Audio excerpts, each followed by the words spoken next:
মানে ইয়া আমরা হোটেলও পৌঁছেছি। তো মানে আমরা রওনা দিছি বদরপুর স্টেশনের উদ্দেশ্যে।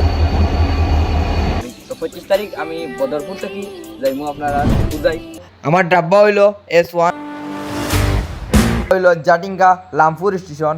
নিকানোর ফুল ভিউটা আমি উঠি গেছি। তো hello guys, welcome back to my YouTube channel MD Masrul vlog and Facebook page MD Masrul. আজকে আরেকটা ব্লগ নিয়ে আইছি আপনাদের সামনে। আপনারা আগে যেটা দেখলাম মানে আইসে গেলে আমরা 6-7 মাস আগে দেখলাম যে আমি হাইলাকান্দি থেকে হুজাই গেছি।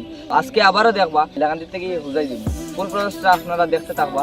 আর আজকের ব্লগটা খুব ধামাকা হইব। ট্রেনের টিকিট যেটা আছে এটা কালকের টিকিট আছে 25 তারিখ, আর আজকের 24 তারিখ। তো 25 তারিখ আমি বদরপুর থেকে যাইমু আপনারা হুজাই।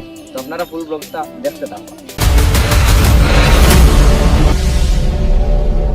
তো অলরেডি বর্তমানে আমরা বাসা থেকে বার হয়ে গেছি। এখন আমরা করিমগঞ্জ ফাতারকান্দির উদ্দেশ্যে রওনা দিই। এখানে আমরা হোটেল আছে, হোটেলও রাত্রে থাকবো। তারপরে সকালে গিয়ে আমরা ট্রেনের উদ্দেশ্যে রওনা দিই। A few moments later. তো প্রায় ঘন্টা 2 ঘন্টা রানিং করার পরে বর্তমানে ইয়া আমরা হোটেলও পৌঁছেছি। দেখতে পারছো হোটেলও আমরা আছি প্রায় 60 তলার উপরে আছি। চলো সকালে দেখা হবে।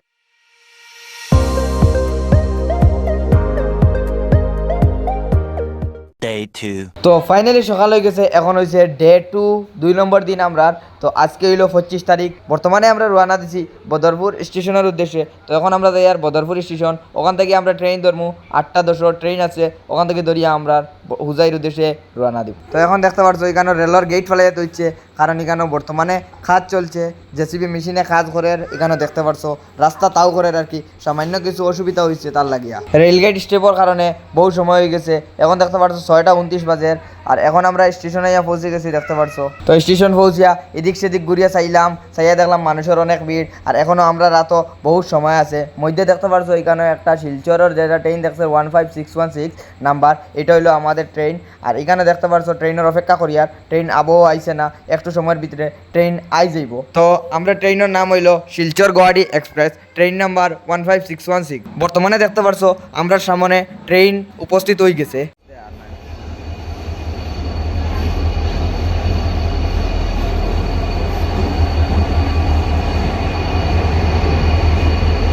তো আমি অলরেডি ট্রেনের ভিতরে ঢুকে গেছি। দেখতে পারছো অনেক মানুষ, কেউ আছে সই রয়েছে, কেউ আছে বই রয়েছে। তো অনেকে অনেক রকম করিয়া সময় কাটাইছে। বর্তমানে আমি বুয়া দেখতে পারছো আমার ডাব্বা হইলো S1, সিট হইলো 50 নম্বর।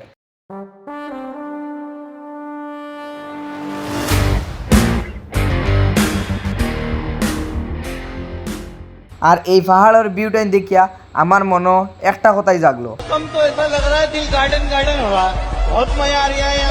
6.5 hours later. তো প্রায় 6.5 ঘন্টা ট্রাভেল করার পরে আমরা এখন জাটিঙ্গা লামপুর আইয়া পৌঁছেছি। বর্তমানে আমরা আছি জাটিঙ্গা লামপুর। আর এই স্টেশনটা দেখতে পারছো, এটা হইলো জাটিঙ্গা লামপুর স্টেশন, বহুত বড় স্টেশন। এখানের ফুল ভিউটা বর্তমানে এখানে আইয়া পৌঁছেছি 11:06 বাজে। দেখতে পারছো এখানের পুরা ভিউ। আর ও দেখো মেইন হইলো স্টেশন এটা। আরও আমরা ট্রেন পুরা দাঁড়া আছে এখানে। আর স্টেশনের চারিদিকে পাহাড় পর্বতে পুরা স্টেশনটা ঘেরা, পুরা পাহাড়ের মধ্যে স্টেশন। তো এখানে ট্রেন প্রায় 10 মিনিটের মতো দাঁড়াইলো। তারপরে এখানে দেখতে পারছো আমি উঠি গেছি। এখানে দেখতে পারছো অনেক মানুষ পুতনো আসইন, তো আমিও হুতি রয়েছি।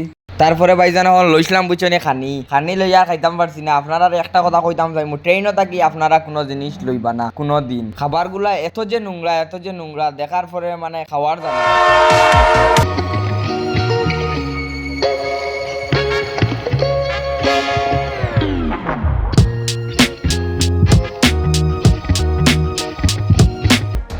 ওয়েলকাম টু হুজাই। তো বর্তমানে আমরা হুজাই স্টেশন পৌঁছে গেছি।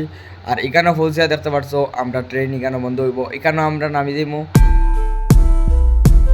তো বর্তমানে এখানে দেখতে পারছো রাজু ভাইয়ে আমার লিফট নিয়েছে এখান থেকে, বাইক লইয়া আইসেন, আমি বাইকও উঠছি। এখন যাই আর আমরা বর্তমানে আমরা গন্তব্যস্থানে। আপনারা ব্লগটা দেখতে থাকুন। আর এই ব্লগটা এখানে শেষ হয়ে যাব। দেখা হবে কোনো পরবর্তী নেক্সট ভিডিওতে। ততক্ষণের জন্য ভালো থাকবেন, সুস্থ থাকবেন, আল্লাহ।